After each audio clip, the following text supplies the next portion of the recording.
আপনাদের খেদমতে পেশ করে থাকি।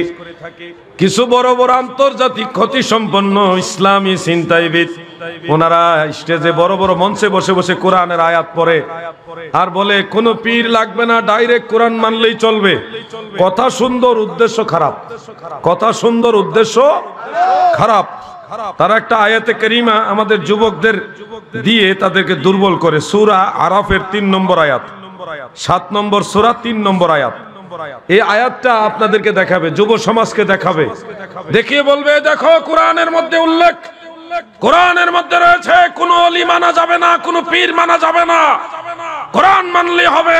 এরকম ওয়াজ হয় কিনা? আয়াতটা হলো ইত্তাবিউ মা উনজিলা ইলাইকুম মির রাব্বিকুম ওয়ালা তাত্তাবিউ মিন দুনিহি আউলিয়া কালিলাম মা তাযাক্কারুন। শোনো রে ভাই যুবক, দেখো কোরআন শরীফ এখন হাতে হাতে মোবাইলে পাওয়া যায়।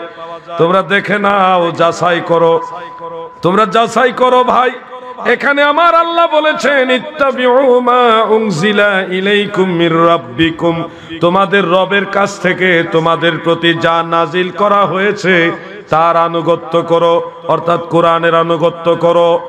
কথা ঠিক আছে, কোরআনের আনুগত্য করো। ওয়ালা তাত্তাবিউ মিন দুনিহি আউলিয়া, আল্লাহ ব্যতীত কোন ওলি আউলিয়ার অনুসরণ কইরো না। এই তো লাগাইব তোমরা রে পেছালে। কোরআনের মধ্যে আছে আল্লাহ ব্যতীত কোন ওলি আউলিয়ার অনুসরণ কইরো। আপনাদের বলবে দেখেন কোরআনের মধ্যে আছে কোনো পীর লাগবে না, আল্লাহ বলেছে। কিন্তু আসলে ডাল মে কুছ কালা হয়। এই ধান্দাবাজের দলেরা মানুষের কোরআন দেখাইয়া বিভ্রান্ত করে, কোরআন দিয়া মানুষকে বিভ্রান্ত করে। একটু খেয়াল করেন। এবার আপনি 10 নম্বর সূরা 62 নম্বর আয়াতের মধ্যে যদি ঢুকেন, সূরা ইউনুস 62 নম্বর আয়াত, সেখানে আল্লাহ তাআলা বলেন আলা ইন্না আউলিয়া আল্লাহি লা খাউফুন আলাইহিম ওয়ালা হুম ইয়াহজানুন। আল্লাহ তাআলা বলেন সাবধান, নিশ্চয় আমার বন্ধুগণের, আমার ওলিগণের কোনো ভয় নেই এবং তারা চিন্তিত হবে না। এখানেও আউলিয়ার কথা আছে, ওখানেও আউলিয়ার কথা আছে। তো ওই আউলিয়া আর এই আউলিয়ার বেশ কম কি, পার্থক্য কি? খেয়াল করে দেখবেন 10 নম্বর সূরা 62 নম্বর আয়াতের যে আউলিয়া, এই আউলিয়ার শব্দের সাথে আল্লাহ শব্দ অ্যাডজাস্ট আছে। ইন্না আউলিয়া আল্লাহ, তাহলে এই আউলিয়াটা হলো আল্লাহর আউলিয়া। কার আউলিয়া? আর 7 নম্বর সূরা 3 নম্বর আয়াত, ওখানে যদি আপনি তাকান দেখবেন আউলিয়া শব্দ আছে কিন্তু আল্লাহ শব্দ নাই। ওয়ালা তাত্তাবিউ মিন দুনিহি আউলিয়া, শুধু আউলিয়া আছে, তাও আল্লাহকে বাদ দিয়া সেই আউলিয়ার অনুসরণ করতে হয়। তো ওই আউলিয়া, এটা বোঝা যাচ্ছে যে আল্লাহর আউলিয়া না। আর আমরা যে আয়াতটা অনুসরণ করি এটা হলো আল্লাহর আউলিয়ার আয়াত। তাহলে ওইটা কোন আউলিয়া? ওয়াল্লাযীনা কাফারু আউলিয়াউহুমুত তাগুত, যারা কুফরি করে তাদের আউলিয়া হলো তাগুত, মানে শয়তান। এটাও কোরআনের আয়াত। তাহলে বোঝা যাচ্ছে একটা আউলিয়া হলো আল্লাহর আউলিয়া, আরেকটা হলো শয়তানের আউলিয়া। আমরা যারা সুন্নি তরিকতপন্থী, আমরা শয়তানের আউলিয়া মানি না, আমরা আল্লাহর আউলিয়া মানি। ঠিক না বেঠিক? নারায়ে তাকবীর, আল্লাহু আকবার, নারায়ে রিসালাত, ইয়া রাসূলুল্লাহ, নারায়ে গাউসিয়া, ইয়া রাসূলুল্লাহ, আহলে সুন্নাত ওয়াল জামাত, জিন্দাবাদ, জিন্দাবাদ, মক্কা দরবার শরীফ, জিন্দাবাদ, জিন্দাবাদ, মুফতি আলাউদ্দিন জামি সাহেব, জিন্দাবাদ, জিন্দাবাদ। আমি কিন্তু কোনোটাই গোপন করিনি আপনাদের কাছে।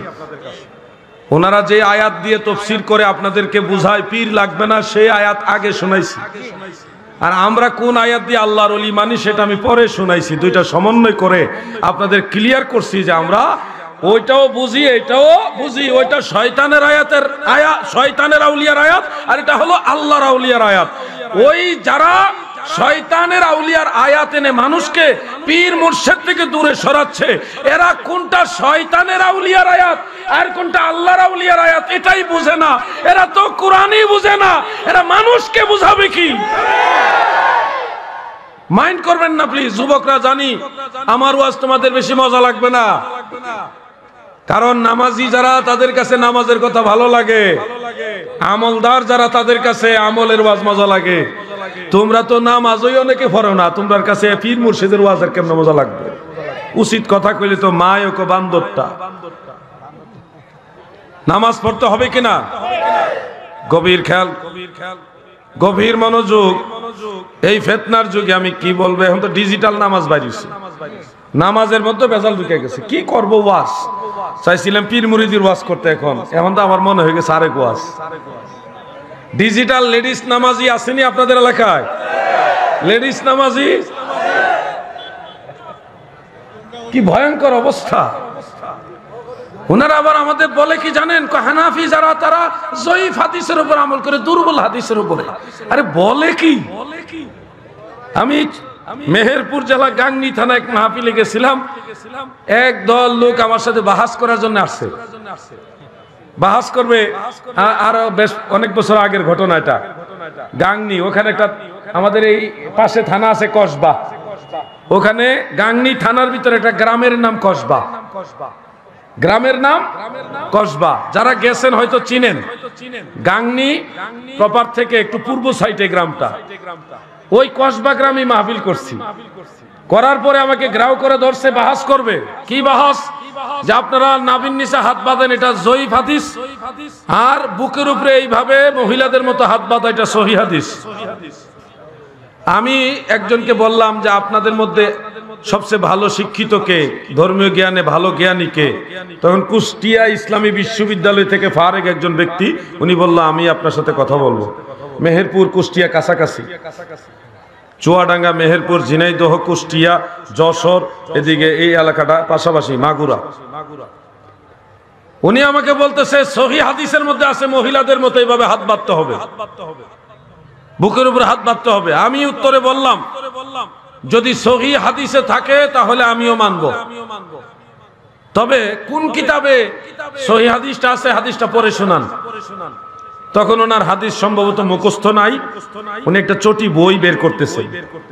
আমি বললাম এটা কি বের করেন? আমার এই কিতাব এই বইয়ের মধ্যে আছে। আমি বললাম কোনো চটি বই চলবে না, মেইন কিতাব বাইর করেন, নাইলে মুখস্থ বলেন। না আমার এই কিতাবটার মধ্যে আছে। আমি এটা আরবি কিতাব না বাংলা? বাংলা। আমি বাংলা চলবে না, আরবি বাইর করেন। কয় যে হাদিস আছে, সহিহ হাদিস আছে। আমি বললাম হাদিসটা বলেন আপনি। এটা আমার ইয়াদ নাই, মুখস্থ নাই। তাই বললাম কোন কিতাবে আছে ওই কিতাবের নামটা বলেন দেখি আমার মনে আছে কিনা। কয়টা একটু দেখে বলতে হবে। আমি বললাম কিতাবের নাম মনে নেই আপনার? যে কিতাব থেকে আপনি দলিল দিবেন ওই কিতাবের নাম মনে নেই? একটু দেখলেই হয়ে যাবে। আমি দেখা দেখি চলবে না আজকে। আমি বললাম যে আমি কয়েকটা কিতাবের নাম বলি, আইডিয়া করে দেখেন তো হয় কিনা। আমি তো জানি এরা কোন কোন কিতাব থেকে দলিল দেয়। আমি 3-4টা কিতাবের নাম বললাম, এর মধ্যে একটা হলো সহিহ ইবনে খুজাইমা। বলার পর কে এই কিতাবে, এই কিতাবে ইসলামী বিশ্ববিদ্যালয় থেকে ফারেক, উনি এই সহিহ ইবনে খুজাইমার নামটা আমার সহযোগিতা নিয়ে বলতে হইলো। আশ্চর্য হইলাম তাদের লেখাপড়া দেখে। তখন আমি বলতেছি হাদিসটা বলেন, হুজুর এটা মুখস্থ নাই। আমি তখন হাদিসের আবারটা আমার জানা আছে, আমি বলছি।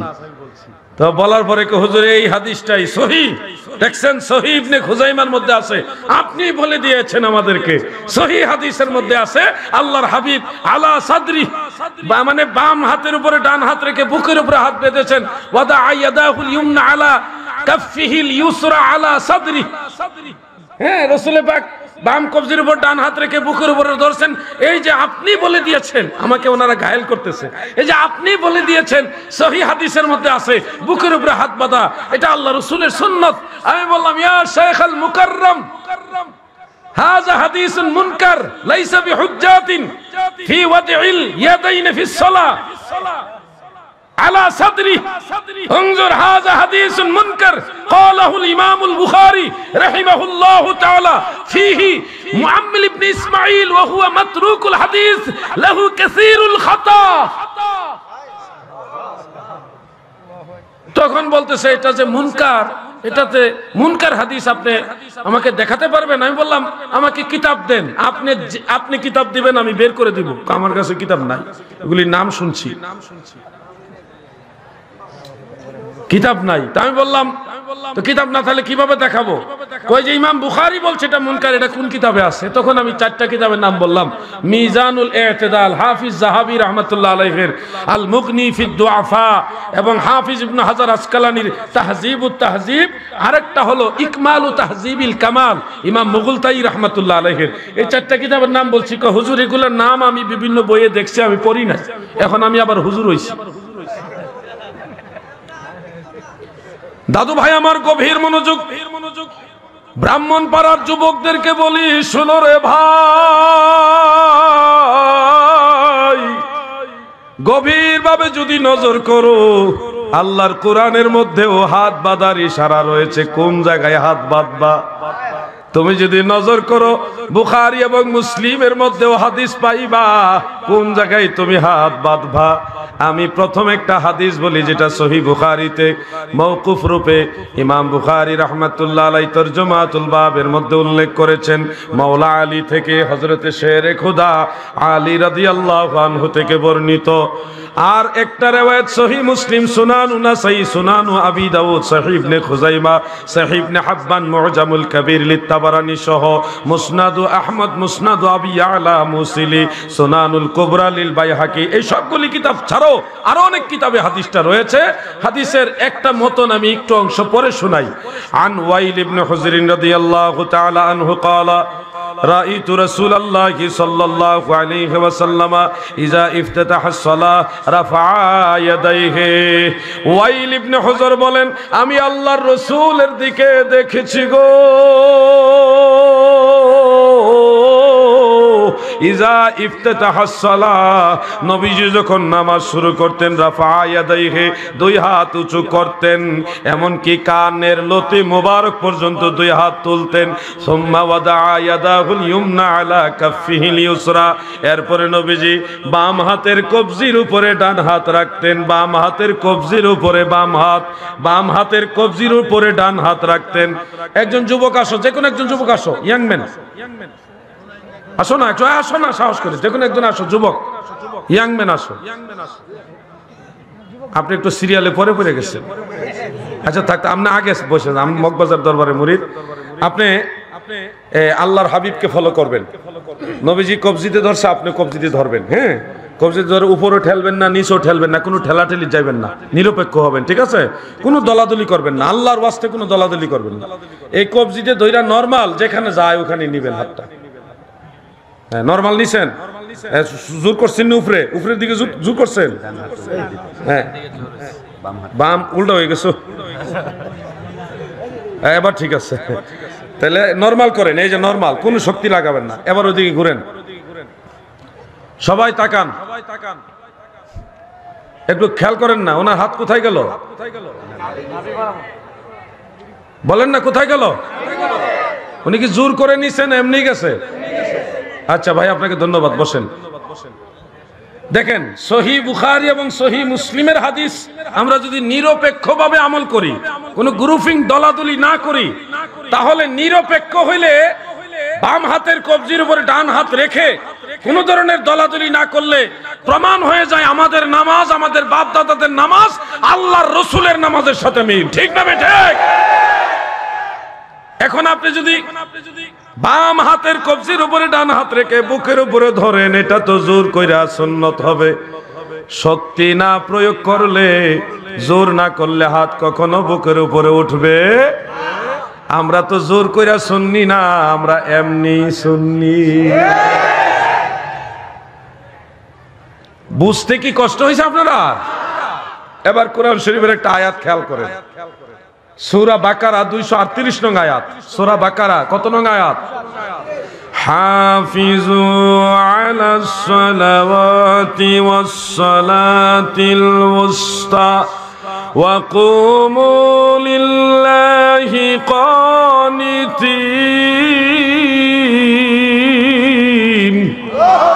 আমার আল্লাহ তাআলা বলেন, তোমরা সবাই নামাজের প্রতি যত্নবান হও, বিশেষ করে মধ্যবর্তী নামাজ। ওয়াকুমু লিল্লাহি কানিতিন, আল্লাহর প্রতি বিনয়ের সাথে দাঁড়াও। কিসের সাথে? বিনয়ের সাথে দাঁড়াও, নম্রতার সাথে দাঁড়াও। এবার দুইজন যুবক আসো, আপনি আসেন, আরেকজন আপনি আসেন। এই দুইজন আগে যে দুইজন দাঁড়াইছিলেন আসেন। আপনারা সবাই একটু খেয়াল করেন, এদিকে আসেন সামনে। আপনারা সবাই খেয়াল করবেন, এদিকে তাকাবেন সবাই। যুবক বারে খেয়াল করো। আল্লাহ তাআলা বলেছেন বিনয়ের সাথে আমরা নামাজে দাঁড়াতে। আল্লাহর হুকুম হলো কি? বিনয়ের সাথে নামাজে যেন দাঁড়ায়। আপনি নাভির নিচে ধরেন, ধরে এইভাবে ওইদিকে ঘুরেন, আর আপনি এইভাবে ধরেন, এবার ওইদিকে ঘুরেন, বুকের উপরে তোলেন। আপনি সবাই এই দুই ভাইয়ের দিকে খেয়াল করেন, সবাই নজর করেন। আল্লাহর হুকুম হলো তোমরা বিনয়ের সাথে নামাজে দাঁড়াও। এবার একজন বুকের উপরে হাত বাঁধছে, আর একজন নাভির নিচে হাত বাঁধছে, দুইজনই হাত বাঁধছে। কার হাত বাঁধাকে কেন্দ্র করে, কার হাত বাঁধাকে কেন্দ্র করে বিনয় বেশি বোঝা যায়? জোরে বলতে হবে, আওয়াজ দিয়ে বলতে হবে। মারহাবা, আপনাদের দুইজনকে ধন্যবাদ। আমি কিন্তু কাউরে শিখাই দেই নাই, আপনারা নিজের থেকে জ্ঞান খাটিয়ে বলেছেন যে একজন মানুষ বুকের উপরে হাত তুলে এইভাবে দাঁড়ানোর তুলনায় নাভির নিচে এইভাবে যদি হাত বেঁধে দাঁড়ায়, তাহলে ওটার মধ্যে বিনয় নম্রতা বেশি দেখা যায়। আল্লাহর হুকুম কুমু লিল্লাহি কানিতিন, তোমরা আল্লাহর প্রতি বিনয়ের সাথে দাঁড়াও।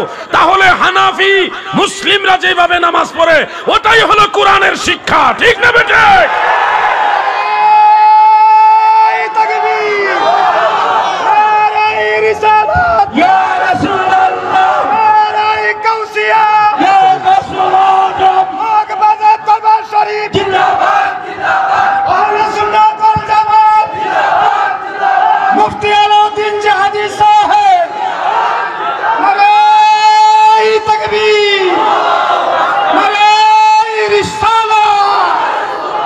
দাদু, অনেক ভাইরা দাঁড়িয়ে আছেন। আপনাদের যদি একান্ত কোনো ওজোর না থাকে, অনুরোধ করছি বসে যান। আর যদি ওজোর থাকে দাঁড়িয়ে থাকেন, আমাদের কোনো আপত্তি নাই। অনুরোধ আছে, অনুরোধ হলো আপনাদের যদি কোনো ওজোর না থাকে, অসুবিধা না থাকে, আপনারা মাহফিলের ভিতরে এসে বসে যান। পাশে অনেক ভাইরা দাঁড়িয়ে আছেন, বসে যান, বসে যান।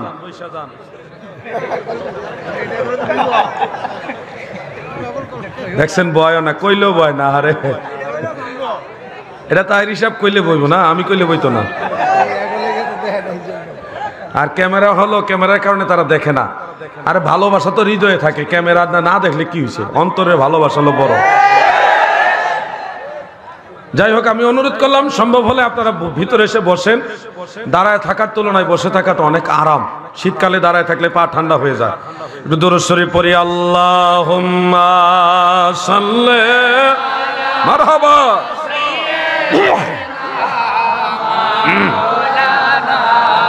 মুহাম্মদ ওয়া আলা আলি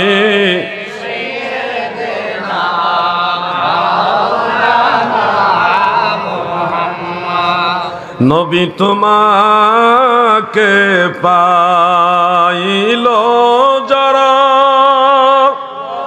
ধন্য তাদের জীবনে, ভয় নাই তাদের কোনো কালে, ভয় নাই তাদের মরণে। আল্লাহুম্মা সাল্লি মাশাআল্লাহ মাওলানা মুহাম্মদ ওয়া আলা আলি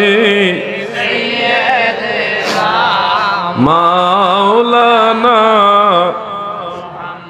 ভাইজান আমার, বুকের উপরে হাত বাঁধার ব্যাপারে হাদিস আছে, নাভির নিচে হাত বাঁধার ব্যাপারেও হাদিস আছে। বুকের উপরে হাত বাঁধার যেই কয়টা হাদিস, সব কয়টাই মুনকার, মুরসাল, মাতরুক, রাবি এবং খুবই সমালোচিত রিওয়ায়াত, একটাও সহিহ হাদিস নাই। নাভির নিচে হাত বাঁধার ব্যাপারেও অনেক হাদিস, কোনটা জয়ীফ হাদিস, কোনটা হাসান, কোনটা সহিহ। কিন্তু বুকের উপরে হাত বাঁধার ব্যাপারে একটাও সহিহ হাদিস নাই। হাদিস আছে, কোনটা মুরসাল, কোনটা জয়ীফ, জয়ীফ জিদ্দান, একেবারে চরম পর্যায়ে সমালোচিত। আর নাভির নিচে হাত বাঁধার ব্যাপারে জয়ীফ হাদিসও আছে, জয়ীফ হাদিসও আছে, হাসান সনদের হাদিসও আছে, আবার সহিহ সনদের হাদিসও আছে। তো আমরা কিন্তু ওই হাদিসগুলি প্রায়োরিটি দিচ্ছি, ওইটাই আমল করতেছি যেটা শক্তিশালী দলিল দ্বারা, সহিহ হাদিস এবং কোরআন দ্বারা সাপোর্ট, কোরআন দ্বারা সাপোর্ট, এই বিষয়টা কেন আমল করতেছে। আল্লাহ তাআলা আমাদেরকে আহলে সুন্নাত ওয়াল জামাতের পথে থাকার তৌফিক দেন, বলেন আমিন। বাইরে কঠিন মুসিবতের জামানা, কোনটার ওয়াজ করব আমি চাইছিলাম আজকে বেলায়েত নিয়ে কিছু কথা বলবো, কিন্তু সারা অঙ্গে ব্যথা, মলমটা দিব কোন জায়গায়, এই হলো মুসিবত। আর আমাদের বক্তা যারা আছে ওনারা অধিকাংশই বক্তা হয়ে গেছে সুরেলা বক্তা। আহারে, যে যত সুর বেশি তার তত দাম বেশি। আশ্চর্য, এদের ইলমি চর্চা খুব কম, ময়দান শেষ করে ফেলতেছে, ইলমি চর্চা নাই, তাহকিক নাই, গবেষণা নাই, পাইকারি দরে বক্তা খালি বাড়তেছে, বছরে 10টা 20টা বক্তা। এই জন্য আমাদের সিরাজুল ইসলাম কুতুবী সাহেব নারে তাকবীর, আল্লাহু আকবার, নারে রিসালাত, ইয়া রাসূলুল্লাহ, গাজী সিরাজুল ইসলাম মুজাদ্দিদির আগমন, মুফতি গাজী সিরাজুল ইসলাম মুজাদ্দিদির আগমন। আমি কিছুক্ষণের মধ্যে আলোচনা ইতি টানছি, বিরক্ত হবেন না প্লিজ। এর মধ্যে দেখি অনেকগুলি প্রশ্ন জমা হয়েছে, তো এগুলি আবার উত্তর দিব কিনা চিন্তা করতেছি, কোনটা করব কোনটা বাদ দিব, এ হলো এক মুসিবত। শুনেন, সৌদি আরবে আমরা গেছি, অনেক ভাইরা কয় মক্কা মদিনা দেখছি সবাই বুকের উপরে হাত বাইদা নামাজ পড়ে, এটা একটা মিথ্যা দাবি। মক্কা মদিনার অনেকেই এইভাবে নামাজ, বেশিরভাগ লোক এইভাবে নামাজ পড়ে বর্তমানে, এই যে বুকের নিচে নাভির উপরে। আবার অনেকেই যারা হানাফি তারা নাভির নিচে হাত বাঁধে, আবার অনেকে হাত ছেড়ে, যারা মালিকি মাযহাবে তারা হাত ছেড়ে দাঁড়িয়ে থাকে। খুব কম সংখ্যক মানুষ হলে এইভাবে হাত বাঁধে, খুব কম সংখ্যক। আমি বারবার পর্যবেক্ষণ করে মক্কাতে মদিনাতে দেখেছি, ওই গ্রুপটা ওখানেও আছে, যেটা বাংলাদেশে বেজাল করে এটা ওখানেও আছে। তারা এখানেও এই লেডিস মার্কা, ওখানেও তারা লেডিস মার্কা। কিন্তু মক্কা এবং মদিনার যারা ইমাম, কাবা ঘরের যারা ইমাম, তারা দেখবেন যেমন শেখ আব্দুর রহমান সুদাইসি, আব্দুর রহমান হুজাইফি, মদিনাতে আব্দুর রহমান হুজাইফি আর মক্কায় আব্দুর রহমান সুদাইসি, ওনাদের দিকে খেয়াল করবেন, ওনারা প্রায় সময় নাভির উপরে হাত বাঁধে, অনেক সময় নাভির নিচে হাত বাঁধে। দুই ধরনের পিকচার ভিডিও আমরা পাইছি। তো মক্কা মদিনার ইমামদের মাঝে কিন্তু ঝামেলা নাই, ইমাম যারা কাবা করে তাদের মধ্যে ঝামেলা নাই, তারা অনেক সময় নাভির উপরে, অনেক সময় নাভির নিচে হাত বাঁধতেছে, কোনো ঝগড়া নাই। ঝগড়া হইলে ওই বাড়তি কিছু ঘুমটা মৌলবী আছে, এইদিক ওদিক খালি ঘুরে আর হাজির সাথে ডিস্টার্ব করে। এরা ইসা দেশের মধ্যে গন্ডগোল লাগায়, ওইখানেও গন্ডগোল লাগায়, এখানেও লাগায়, হ্যাঁ লেডিস লেডিস, এরা খালি মহিলা হইতে চায়। বন্ধুরা আমার, আর ইমাম সাহেব যখন সূরা ফাতিহা পাঠ শেষ করে একেবারে জোরে বুলন্দ আওয়াজে আমিন করে মসজিদ গরম করে ফেলে। ওনারা বলে জোরে আমিন বলা সুন্নত, এরকম বলে থাকে। যুবক ভাইরাই মাসালাটাই আমার আজকের আলোচনা শেষ মাসআলা, খুব খেয়াল করে শোনো।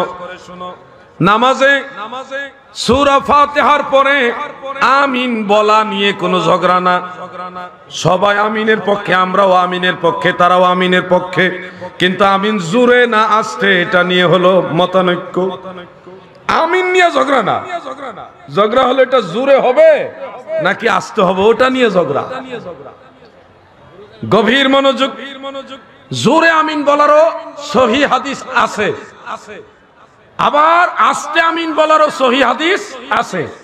এখন যদি আমাকে আপনি প্রশ্ন করেন জিহাদি ভাই, তাহলে জোরে আমিন বলার সহিহ হাদিস আপনি কেন আমল করছেন না, শুধু আস্তে আমিন বলার সহিহ হাদিস আমল করছেন কেন, একটা মানছেন আর একটা মানছেন না কেন, এই প্রশ্নটা যদি আমাকে করেন উত্তর পেয়ে যাবেন। শোনেন, সব হাদিস হাদিস, সব সুন্নতি হাদিস, কিন্তু সব হাদিস সুন্নত না। জোরে আমিন বলার সহিহ হাদিস আছে, কেন আমল করি না? শোনো রে ভাই, ওই হাদিস যেই সাহাবী বর্ণনা করেছেন ওনার নাম ওয়াইল ইবনে হুজর রাদিয়াল্লাহু আনহু। ওয়াইল নামটা মনে রাখবেন, হযরতে ওয়াইল রাদিয়াল্লাহু আনহু। তিনি ইয়ামান দেশের রাজার পুত্র ছিলেন, রাজপুত্র ছিলেন। মদিনাতে এসে আল্লাহর হাবিবের কাছে ইসলাম কবুল করেছেন, সাহাবী হয়েছেন। কিছুদিন নবীজির দরবারে থেকে নামাজ সহ ইসলামের অন্যান্য বিষয়গুলি শিখেছেন। নও মুসলিম ওই সময় ছিলেন তিনি। ওনার সাথে একটা কাফেলাও ছিল। ওয়াইল ইবনে হুজর রাদিয়াল্লাহু আনহু তিনি প্রথম বর্ণনা করলেন ইজা ফারাগা মিন কিরাতিহি গায়রিল মাগদুবি আলাইহিম ওয়ালাদ-দাল্লিন ফাকালা আমিন ওয়া রাফআ বিহা সাওতাহু ওয়া ফি রিওয়ায়াতিন উখরা ওয়া মাদ্দা বিহা সাওতাহু। ওয়াইল ইবনে হুজর বলেন সাল্লাইতু খালফা রাসূলিল্লাহি সাল্লাল্লাহু আলাইহি সাল্লাম, আমি আল্লাহ রাসূলের পিছনে নামাজ পড়েছি। নবীজি যখন সূরা ফাতিহা থেকে ফারেক হতেন, বের হতেন, তখন উচ্চ আওয়াজে আমিন বলতেন। এটা বর্ণনা করেছেন সাহাবী ওয়াইল ইবনে হুজর রাদিয়াল্লাহু আনহু। খুব খেয়াল করে শুনবেন। কিন্তু ওয়াইল ইবনে হুজর পরবর্তীতে আবার হাদিস বয়ান করেছেন। সেই হাদিসটা হলো এইভাবে, তিনি বলেন সাল্লাইতু মা রাসূলিল্লাহি সাল্লাল্লাহু আলাইহি ওয়াসাল্লাম, আমি আল্লাহর নবীর সাথে নামাজ পড়েছি গো। নবীজি যখন গায়রিল মাগদুবি আলাইহিম ওয়ালাদ-দাল্লিন এটা থেকে ফারেক হতেন, বের হতেন, ফাকালা আমিন ওয়া খাফাদা বিহা সাওতাহু। মুসনাদ আহমদ আল মুস্তাদরাক আলা সাহিহাইন মুআজামুল কবির লিত্তাবারানি, এই কিতাবগুলির মধ্যে দেখো ইমাম দারাকুতনির সুনানের মধ্যে রয়েছে, এটাও সহিহ। সেখানে উল্লেখ ওয়াইল ইবনে হুজর বলেন আমি আল্লাহর নবীর সাথে নামাজ পড়েছি। নবীজি যখন সূরা ফাতিহা থেকে বের হতেন, ওয়ালাদ-দাল্লিন পাঠ করতেন, তখন নিচু আওয়াজে আমিন বলতেন। একজন সাহাবীর বর্ণনা পেলাম দুই রকম। কয় রকম? সাহাবীরা তো আর মিথ্যাবাদী না, সাহাবীরা কখনোই মিথ্যাবাদী না, মনে রাখবেন। আল্লাহ রাসূলের সাহাবীরা কখনো মিথ্যা কথা বলে। উনি একবার বর্ণনা করলেন আল্লাহর নবী জোরে আমিন বলেছে, আরেকবার বর্ণনা করলেন আস্তে আমিন বলেছে। একজন সাহাবীর বর্ণনা দুই রকম হইল কেন? এইটা গবেষণা করছি হানাফি আলেমরা। তোমরা একটা গবেষণা না করে তোমাদের সুবিধায় একটা হাদিস পাইছো, এটা লাভ মাইরা আমিন তুই পাগল বানাইলিস দেশ। কিন্তু আমরা চিন্তা করছি একজন সাহাবীর বর্ণনা দুই রকম হইল কেন? এটার হাকিকত কি, এটার রহস্য কি? এই তথ্য তালাশ করতে করতে গিয়ে দেখি যে আল্লাহর হাবিব প্রথম জামানায় ওনারা যখন মুসলমান হয়েছে, নও মুসলিম, ওই সময় সূরা ফাতিহার পরে ওনারা আমিন বলবেন। এই যে আমিন বলতে হয় এটা শিক্ষা দেওয়ার জন্য আল্লাহর হাবিব তালিমান জোরে আমিন বলেছেন। তখন ওয়াইল ইবনে হুজর জোরে শুনছে, জোরে বয়ান করছে। পরবর্তীতে এই নও মুসলিম সাহাবীরা যখন শিখে ফেললেন যে এখানে আমিন বলতে হয়, তখন নবীজি আবার আমিন আস্তে বলছে, তখন ওয়াইল ইবনে হুজর আবার আস্তের কথা বয়ান করছে। এই হলো মূল কারণ, তালিম, শিক্ষা দেওয়া। দেখবেন এই যে মগবাজার দরবার শরীফের হযরত পীর সাহেব কেবলা মাদ্দাজিল্লাহুল আলী হুজুর কেবলা অনেক সময় অনেক মুরিদকে জলি জিকির করায়, জোরে জিকির করায়, আল্লাহ আল্লাহ এভাবে, অথবা লা ইলাহা ইল্লাল্লাহ। অনেক মুরিদকে জলি জিকির করায়, আবার অনেক মুরিদকে জলি জিকিরের সবক দেয় না, তাকে খফি জিকিরের সবক দেয়। ওই কালবের মধ্যে জিকির চলতেছে, নিঃশ্বাসে নিঃশ্বাসে জিকির চলে। কেন? ওই জোরে জিকিরের তালিম তাদেরকে দেওয়া হয় যারা জিকির এখনো শিখে নাই ভালো করে। এখন জিকির যখন পুরাপুরি শিখে যাবে তখন তাকে কালবের সবক দিবে, লতিফে কালবে খফি ভাবে জিকির করো। সব জিকির সব সময় এক না, শিখার আগে একরকম, শিখার পরে।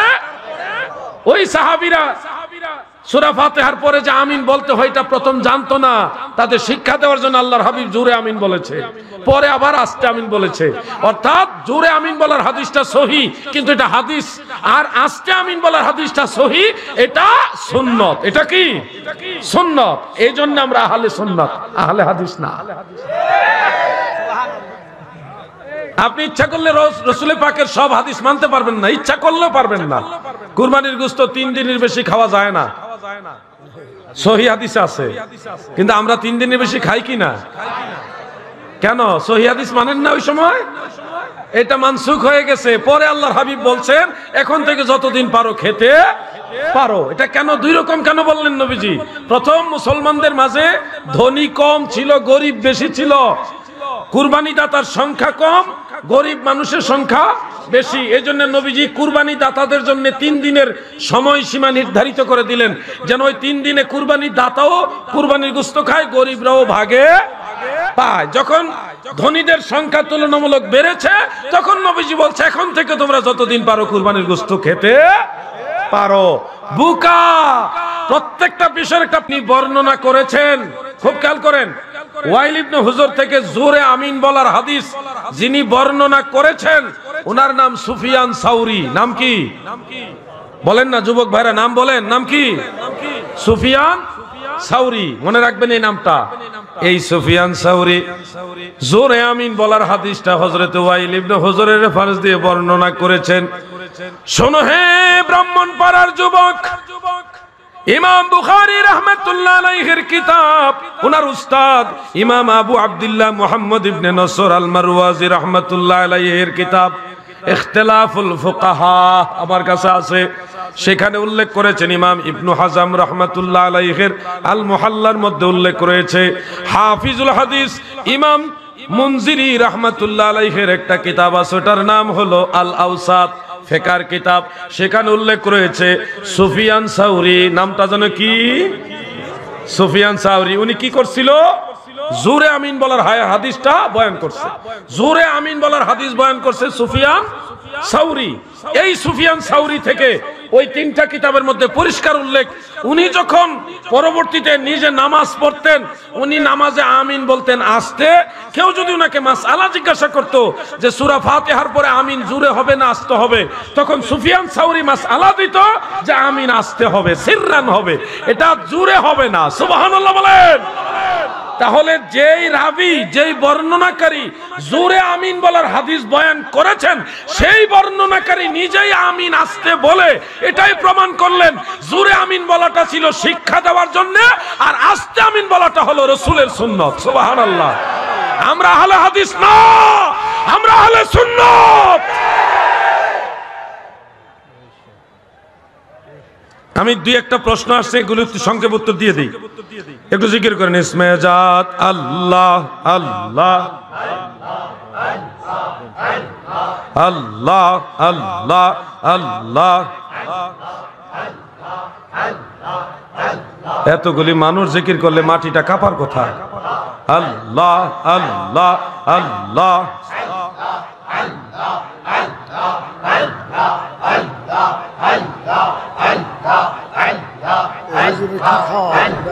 ডুবলো বেলা দেখনা চাহিয়া অবুঝ মন আমার, ডুবলো বেলা দেখনা চাহিয়া আল্লাহ আল্লাহ আল্লাহ। পর পারের ডাক পড়িলে মরণের ডাক পড়িলে পার হইবি তুই কি লইয়া, আরে পার হইবি তুই কি লইয়া, ডুবলো বেলা দেখনা চাহিয়া আল্লাহ আল্লাহ আল্লাহ আল্লাহ। জিকির সবাই আল্লাহ আল্লাহ। নবীর কালেমা নামাজ রোজা পথের সম্বল করিয়া সামনে চলো মুমিন ভাইরে আল্লাহ আল্লাহ বলিয়া রে, আল্লাহ আল্লাহ বলিয়া। আল্লাহ সারা মাবুদ নাই রে, রাসূল সারা ও পাই নাই রে, দেখছ নিমন ভাবিয়া ডুবলো বেলা দেখনা চাহিয়া আল্লাহ আল্লাহ আল্লাহ। মাশাআল্লাহ মাশাআল্লাহ।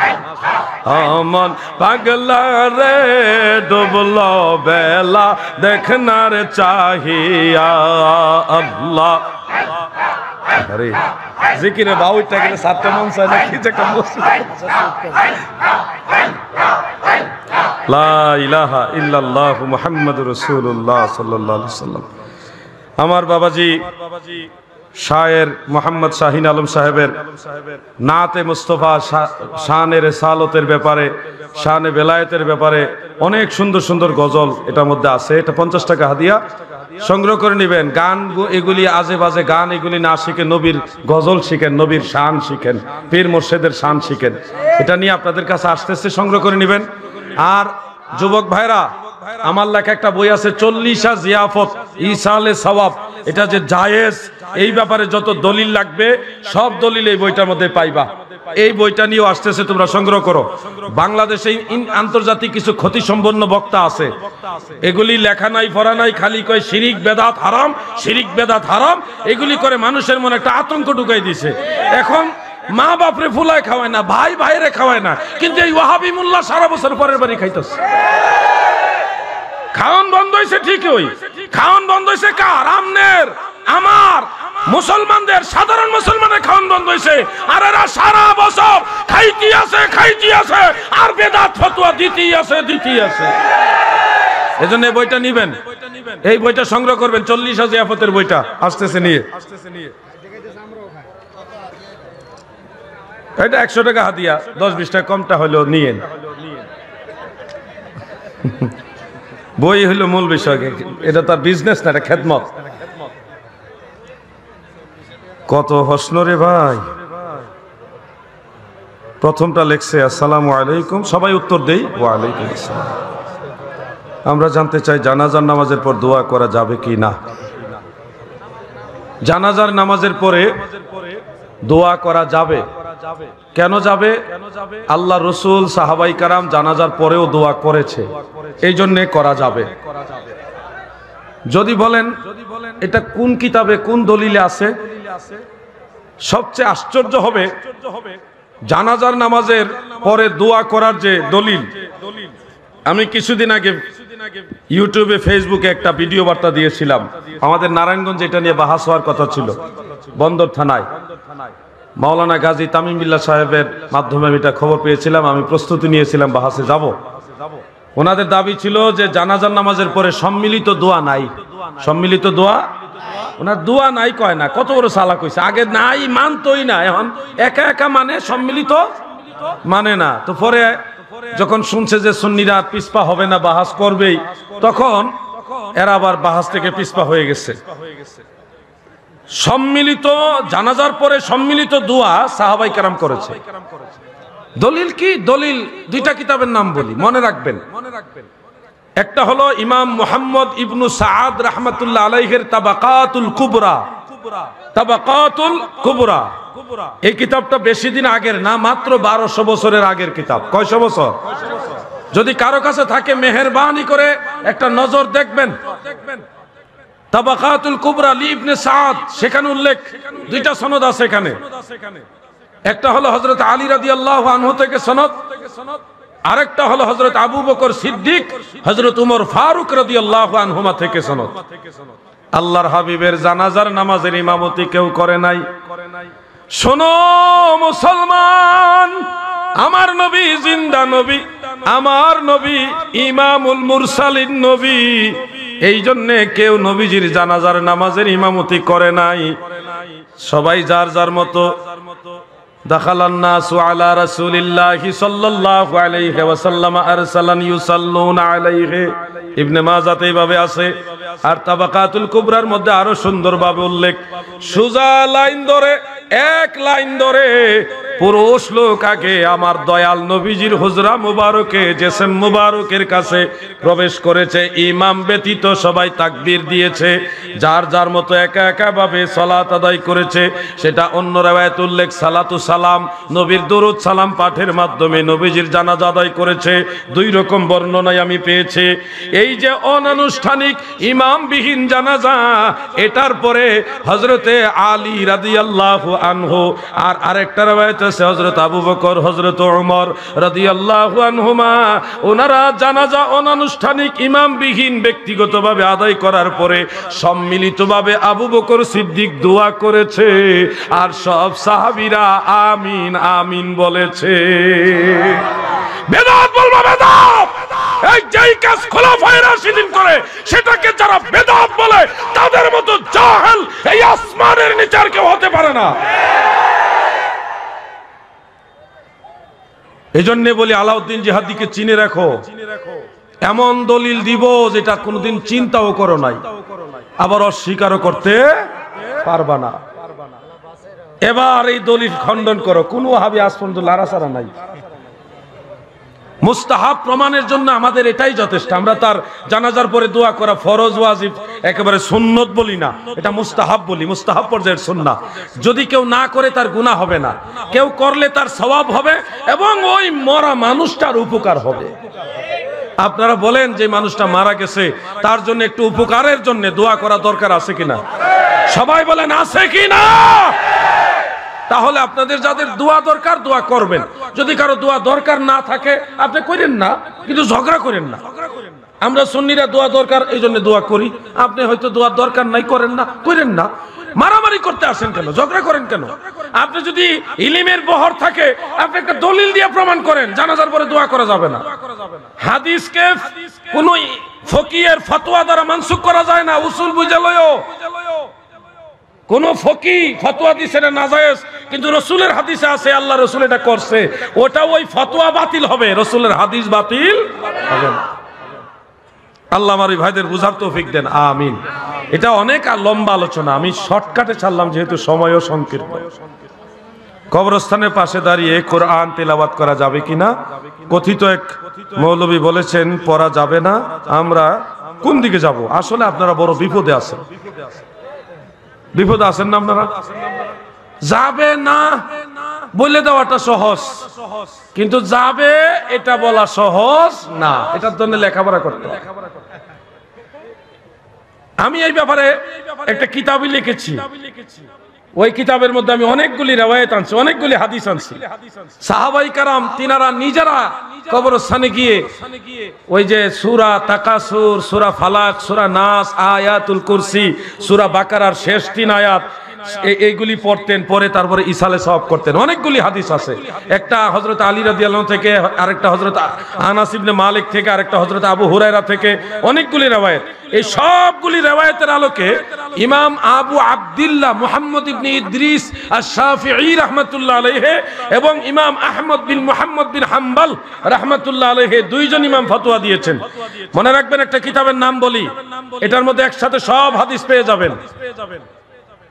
ফাদাইলু সূরাতিল ইখলাস, ফাদাইলু সূরাতিল ইখলাস, ইমাম আবু বকর ইবনে খাল্লাল রাহমাতুল্লাহ আলাইহির লেখা। আরেকটা কিতাব আছে কিরাআতু ইনদাল কুবুর, কিরাআতু ইনদাল কুবুর। ভাই কিছু লেখাপড়া করো, এমনি এমনি পেয়ে যাবে না, কিছু কম কষ্ট করতে হবে তোমাদেরকে।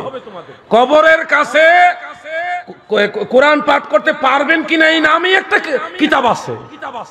এগুলি নতুন কিতাব না, অমুক হুজুরে লেখছে না, 1100 বছর 1150 বছর আগে আমরা এগুলি লিখে গেছে।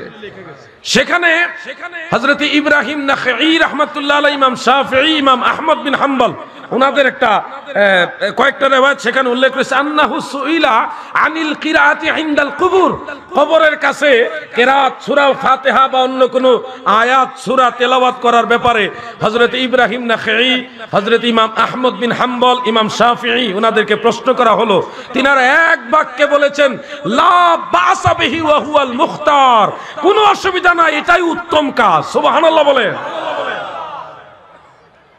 হযরত আলী রাদিয়াল্লাহু আনহু হাদিস বর্ণনা করেছেন। অতএব কবরস্থানে আমরা সময় সুযোগ থাকলে সূরা ফাতিহা একবার, সূরা ইখলাস 3 বার, অন্যান্য যেগুলি পড়া যায় এগুলি পড়ে তারপর একটু দোয়া করবেন, ইসালে সওয়াব করবেন, এটা জায়েজ আছে।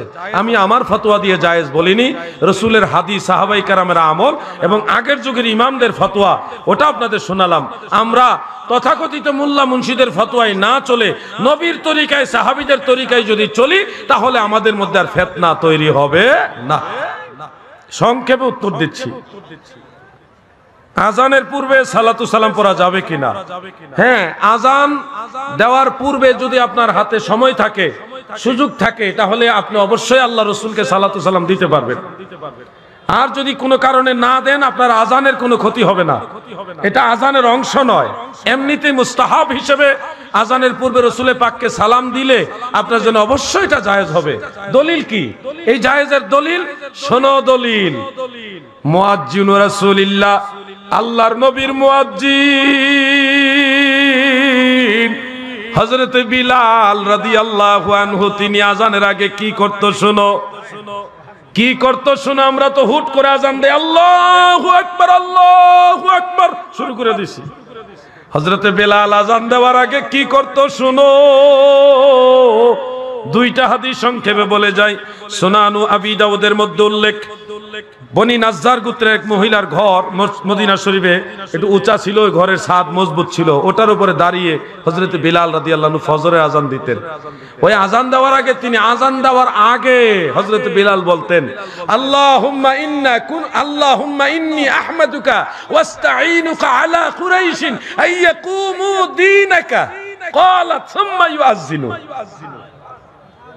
ওই মহিলা, যেই মহিলার ঘরের ছাদের উপরে তারা আজান দিতেন, ওই মহিলা বলতেন, বর্ণনা করেন, সব সময় হযরত বেলাল এটা করতেন, আজান দেওয়ার আগে দোয়াটা পড়তেন, আল্লাহুম্মা ইন্নী আহমাদুকা ওয়াস্তাঈনুকা আলা কুরাইশিন আইয়াকুমু দীনাকা। এই দোয়াটা পড়ে সুম্মা ইউআযযিনু, এরপর উনি আজান দিতেন। সুবহানাল্লাহ।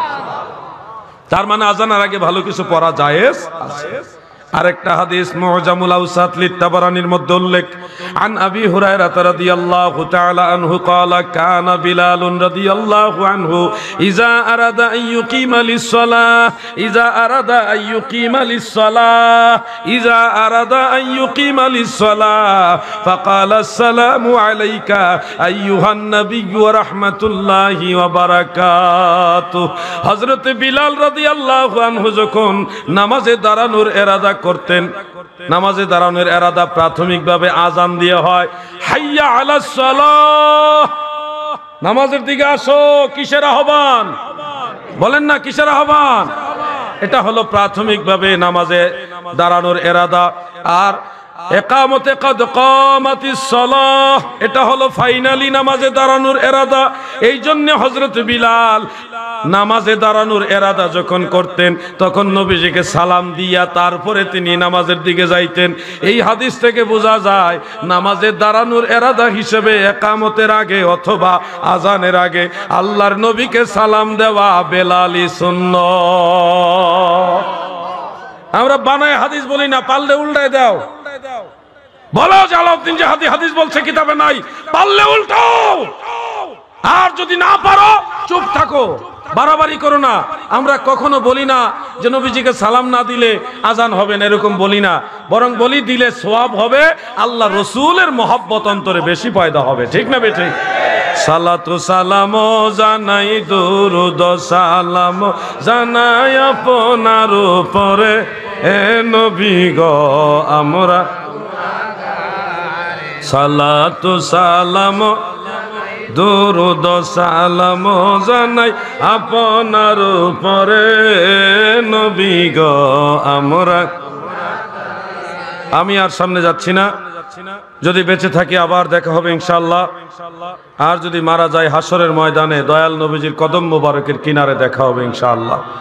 আরো কয়েকটা প্রশ্ন ছিল, সময় সংক্ষিপ্ত, তার কারণে পিছু টান থাকার কারণে সবগুলো উত্তর দিতে পারলাম না। আশা করতেছি পরবর্তী আলেম ভাইয়েরা আপনাদেরকে এগুলি উত্তর দিয়ে দিবেন, আর নাইলে জমাই রেখে দিয়েন, পরবর্তী আল্লাহ বাসাইলে দেখা হবে ইনশাআল্লাহ। এটা লম্বা সাবজেক্ট। হুজুর ঈদ ও মিলাদুন নবীর পক্ষে আলোচনা করবেন দলিল সহ বাতিলদের বোঝার জন্য। ঈদ আর মিলাদুন নবী তো লম্বা সাবজেক্ট। তো মিলাদুন নবী সাল্লাল্লাহু আলাইহি ওয়াসাল্লাম এটা শুধু জায়েজ নয়। আমি কয়েকজন ইমামের নাম বলি, আমার ফতোয়া আপনাদের শোনানো দরকার নাই। আমি কয়েকজন ইমামের নাম বলি, ওনাদের ফতোয়া আপনারা মানবেন নাকি মানবেন না এটা আপনারা বিচার করবেন। 1 নম্বর হাফেজ ইবনু হাজার আসকালানি, যিনি শারিহুল বুখারী 6 লক্ষ হাদিসের সনদ মুখস্থ জানতো। 2 নম্বরে হাফিজুল হাদিস ইমাম আব্দুর রহমান জালালউদ্দিন সুয়ুতি রাহমাতুল্লাহ আলাইহি। 3 নম্বরে হাফিজ ইবনু কাসির রাহমাতুল্লাহ আলাইহি, ইমাম ইমাদউদ্দিন ইবনু কাসির রাহমাতুল্লাহ আলাইহি। 4 নম্বরে হাফিজুল হাদিস ইমাম শামসুদ্দিন সাখাবী রাহমাতুল্লাহ আলাইহি। 5 নম্বরে ইমামুল হারামাইন ইমাম মুল্লা আলী কারি হানাফি রাহমাতুল্লাহ আলাইহি। আমি কয়জনের নাম বললাম? এই 5 জন, আরো আছে, এই 5 জনে বললাম। পাক পাঞ্জাবের মিল দেখা আরো বহু ইমাম আছে। আমার জানা মতে 56 থেকে 57 জন ইমাম আছে, বড় বড় ইমাম। ওনারা সবার ফতোয়া হলো এটা যে ইউস্তাহাব্বু লানা ইজহারু শুকরে বি মাউলিদিন নবী কি আউলি মাউলিদিন নবী কি সাল্লাল্লাহু আলাইহি ওয়াসাল্লাম। আল্লাহর শুকরিয়া রাসূলের মিলাদুন নবীর মাধ্যমে আদায় করা ইউস্তাহাব্বু লানা, সব মুসলমানের জন্য এটা মুস্তাহাব। সুবহানাল্লাহ। আপনি যদি বলেন বেদাত, আপনার ফতোয়া নিব না, যারা মুস্তাহিদ মুজাদ্দিদ ইমাম হাফিজ ওনার ফতোয়া ওনাদের ফতোয়া নিব। আপনার ফতোয়া না মাইনা ওনাদের পথে চলাই আমাদের জন্য কল্যাণ। ইহদিনাস সিরাতাল মুস্তাকিম সিরাতাল্লাযিনা আন'আমতা আলাইহিম। শোনো রে পাগলা, মিলাদুন নবী যে মজলিস মাহফিল, এটা স্বয়ং আল্লাহর রাসূল নিজেও করেছে।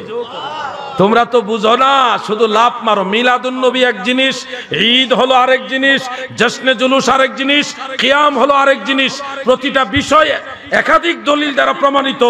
মিলাদুন নবীর যে মাহফিল, এটা স্বয়ং আল্লাহ রাসূল নিজে করেছেন। মুআজামুল কবির প্রথম খণ্ড 28 নম্বর হাদিসের মধ্যে উল্লেখ আছে, এটা হাসান সনদের হাদিস। আন আয়েশা রাদিয়াল্লাহু তাআলা আনহা قالت تذاكر رسول الله صلى الله عليه وسلم وابو بكر رضي الله عنه ميلادهما عندي। রাসূল পাক আবু বকর সিদ্দিক দুইজনে মা আয়েশার ঘরে অবস্থান করে মিলাদের তাজকিরা, মিলাদের আলোচনা, মিলাদের যে মজলিস আল্লাহর নবী নিজেই করেছেন। এবার ফতোয়া নবীর বিরুদ্ধে লাগাও ফতোয়া। আমার মনে হয় তারা এটা চেষ্টা করলো হইলে, আল্লাহ রাসূলের জামানায় তারা থাকলে চেষ্টা করলো হইলে বুঝাই লইলে ইয়া রাসূলুল্লাহ মিলাদ করেন না বেদা। এরা চেষ্টা করতো কত বড়, আল্লাহ তাদের হেদায়েত দান করুক, বলেন আমিন। ঈদের ব্যাপারে আমাদের দেশের এক পুষ্কা মোল্লা, এটা এত টাউট, সে লা তাত্তাখিযু ইয়াউমা আও শাহরা ঈদান, এই মর্মে একটা মুসান্নাফ আব্দুর রাজ্জাকের মুরসাল একটা riwayat আছে।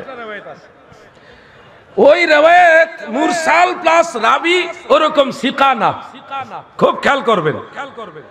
ওই রিওয়ায়াত না বলতেছে ঈদ বানানো যাবে না, আল্লাহ রাসূল বলছে লা তাত্তাখিযু ইয়াউমা আও শাহরা ঈদান, কোন দিন বা মাসকে তোমরা ঈদ বানায়ো না। অতএব রবিউল আউয়ালের 12 তারিখে আমরা ঈদে মিলাদুন নবী বলি, এটা জায়েজ না, হাদিসে এটা বিরোধিতা আছে। বুকা কুতাকার, আল্লাহর রাসূল বলেছে ওই আইয়ামে জাহিলিয়াতের যুগে কিছু মানুষ রজব মাসকে ঈদের মাস বানাইছিল। কোন মাসকে?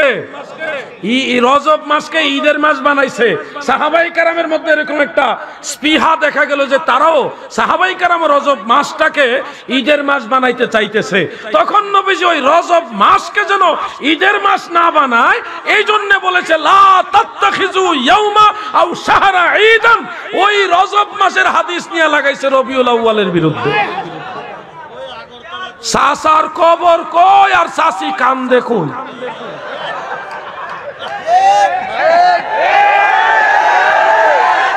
এগুলি বুঝতে হবে, লেখাপড়া কিছু হইলে করতে হবে। শোনো, পাগলামি করো না। তুমি যদি বলো হ্যাঁ কোন দিনকে ঈদ হিসেবে গ্রহণ করা যাবে না, এই হাদিস এলাও করে, তাহলে তো ঈদুল ফিতর বাদ যায়, ঈদুল আজহা বাদ যায়, ইয়াউমুল জুমআ বাদ যায়, ইয়াউমুল আরাফা বাদ যায়, আইয়ামে তাশরিক বাদ যায়, সব ঈদ বাদ। তোমরাই তো সামরা কালেকশন বন্ধ হইব। আল্লাহ তাদেরকে বুঝার মতো জ্ঞান দান করুক, বলে না আমিন। মিলাদুন নবী জায়েজ, এটা আহলে সুন্নাত ওয়াল জামাতের বড় বড় ইমামরা সবাই একমত হয়ে আজ থেকে 700-800 বছর আগে, আরো আগে এটা রায় হয়ে গেছে। যে বিষয়টা সারা বিশ্বের সব রাষ্ট্রের প্রধান বিচারপতির একসাথে বসে মীমাংসা করে দিয়েছেন, এটা নিয়ে সলিমুদ্দিন কলিমুদ্দিনের ফালাফালিতে কিছুই আসে যায়। আসসালামু আলাইকুম ওয়া রাহমাতুল্লাহি ওয়া বারাকাতুহু।